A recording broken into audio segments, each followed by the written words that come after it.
It's time to cook with the quarantine chef.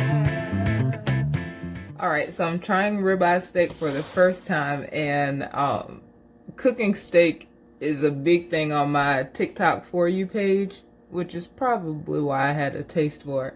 And so I'm interested to see how this comes out. I'm not a huge fan of steak. Ironically, I really only like steak from Golden Corral, so that tells you my level of me being a steak connoisseur, which is probably like a 1 on a scale from 0 to 10. But anyway, I'm going to try to cook this out. I've already preheated the oven to 450, and the first step is to put my cast iron skillet into the oven. So let's do that. So the steak has already been sitting out for about 30 minutes. I saw that on the recipe I was going to use yesterday when I was cooking it. So it's been sitting out. Now I'm going to rub just some, I think that's too much. But I'm going to rub some olive oil. This is not olive oil. I'm rubbing canola oil. Let's just soak that up. On both sides. I hope I didn't put too much. Try to soak it up. Okay. Now after the oil, I'm going to add in the salt.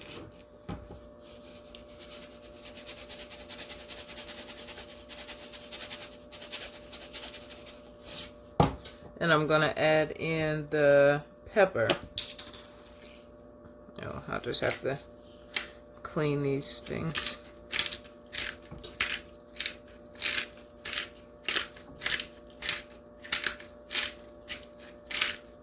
And I've seen on some videos that people would push down on it, I guess, to get the seasoning to stick.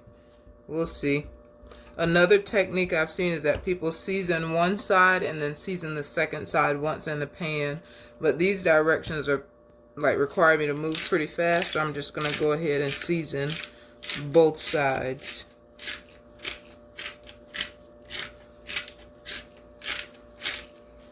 Put some salt.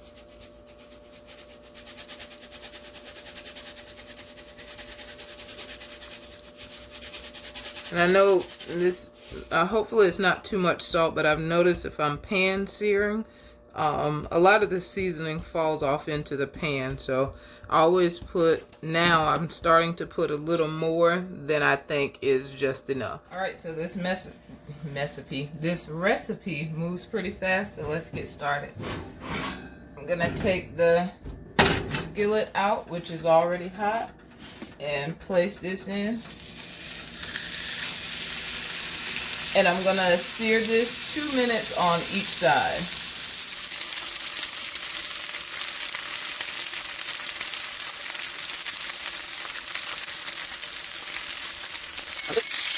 So while it's on the second side, I'm going to add some garlic and some thyme.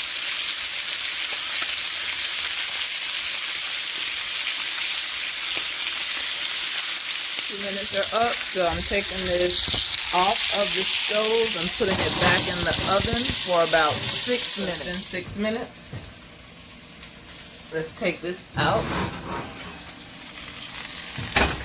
And to this pan, I'm going to add the butter. And I don't have any, I almost grabbed the pan with my hand. That would not have been good. I've done it before.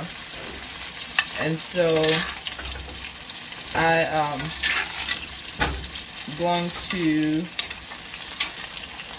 just take the butter and kind of toss over the steak for 1 to 3 minutes.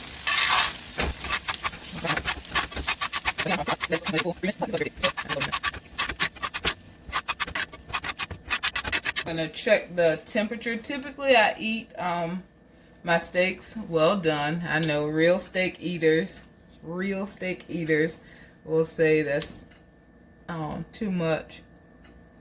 But yeah, this is done.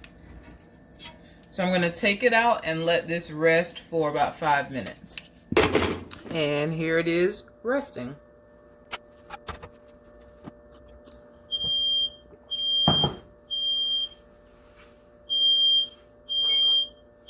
Alright, so it's been 5 minutes, so let's cut.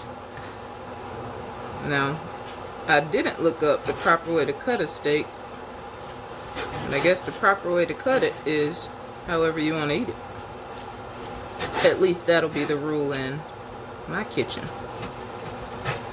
I know typically it's cut sideways in the same direction of the whatever you call it in the meat, but we're just gonna cut it like this because really it doesn't matter how it's cut until I get to the bone.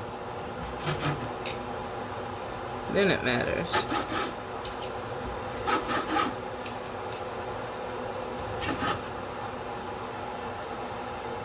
Okay.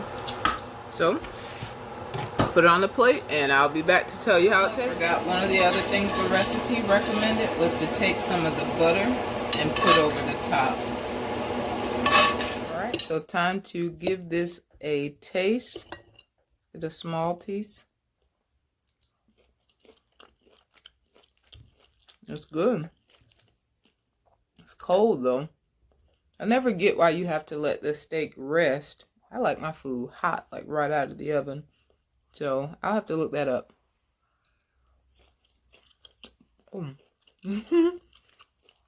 But this is good.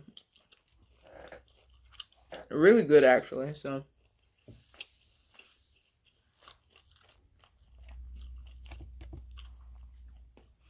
I'm gonna finish eating and I'll see you guys in the next video.